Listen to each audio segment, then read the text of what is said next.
বুকে তোমার ঘুমিয়ে গেলে, বুকে তোমার ঘুমিয়ে গেলে জাগিয়ে দিও না কো আমায়, জাগিয়ে দিও না কো মাগো।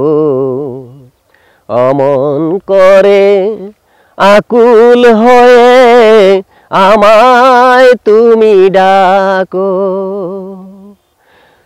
বন্ধুরা, আজকে যেখানে এসেছি আমি হয়তো গান জানি না, তারপরেও দেশাত্মবোধক একটি গানের একটু চরণ আপনাদেরকে শোনালাম। সুর দিতে পারি না, তার কারণ সুরেলা কণ্ঠ তো আমার নেই।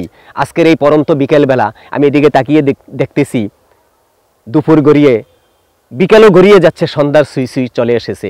জানি না জীবন সায়ান্নে কখন জীবনের বেলাটা এভাবে ডুবে যাবে। সেদিন হয়তো আপনারা মনে রাখবেন কিনা তাও জানি না। তবে এই পরন্ত বিকেলবেলা সন্ধ্যা সুই সুই অবস্থায় আপনাদেরকে বলতেছি, আপনারা কৃষক আর কিষানীদেরকে সম্মান জানাবেন। কৃষক আর কিষানীরা যদি হাসে তাহলে দেশ হাসবে। আমি যদি মিথ্যা বলে থাকি তাও আমাকে কমেন্টের মাধ্যমে জানাবেন।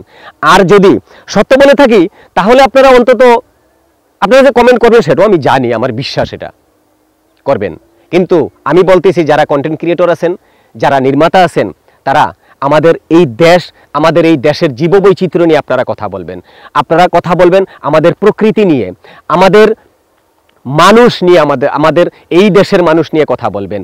তারা কি করতেছে, তাদের কাজ কি, তাদের পেশা কি। আমরা সামাজিকতার মধ্যে থাকব, আমরা মানবতাকে ঊর্ধ্বে রেখে আমরা কাজ করে যাব। আমরা যেন মানবতা নিপতিত হবে এরকম কোনো কাজ করবে না। সামাজিকতার মধ্যে যেন কোনো কলুষতা না আসে, সামাজিকতার মধ্যে যেন উচ্ছৃঙ্খলতা না আসে। আমাদের মধ্যে দেখা গেছে কি, আমরা বর্তমানে আধুনিকতার নামে অত্যাধুনিকতাকে উচ্ছৃঙ্খলতার মধ্যে পর্যবেসিত করতেছি। এটা কিন্তু আমাদের সমাজের একটু নিচু মনোভাবাপন্ন হয় না? এটা আপনারা অবশ্যই জানেন।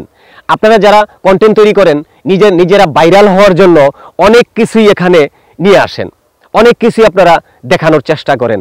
আমি ইঙ্গিতে বলছি, আপনারা হয়তো বুঝে নিতেছেন। অসামাজিক, কুরুচিপূর্ণ এমন কোনো কন্টেন্ট আপনারা তৈরি করবেন না। এটা আমাদের সমাজের ক্ষতি হচ্ছে, এটার মধ্যে কোনো সৃজনশীলতা থাকবে না। আমাদের পরবর্তী প্রজন্মের জন্য এটা একটা হুমকির সম্মুখীন হয়ে যাবে। এই পরবর্তী প্রজন্ম যাতে হুমকিতে না পড়ে, এর জন্য আমাদের সৃজনশীলতার দিকে এগিয়ে যেতে হবে। আমাদেরকে সামাজিকতা আমাদের ভিতরে ধারণ করতে হবে, আমাদের ভিতরে ধারণ করতে হবে সৃজনশীলতা। আমরা যেন আমাদের ভবিষ্যৎ প্রজন্মের জন্য সৃজনশীলতা রেখে যেতে পারি, সুন্দর কিছু রেখে যেতে পারি।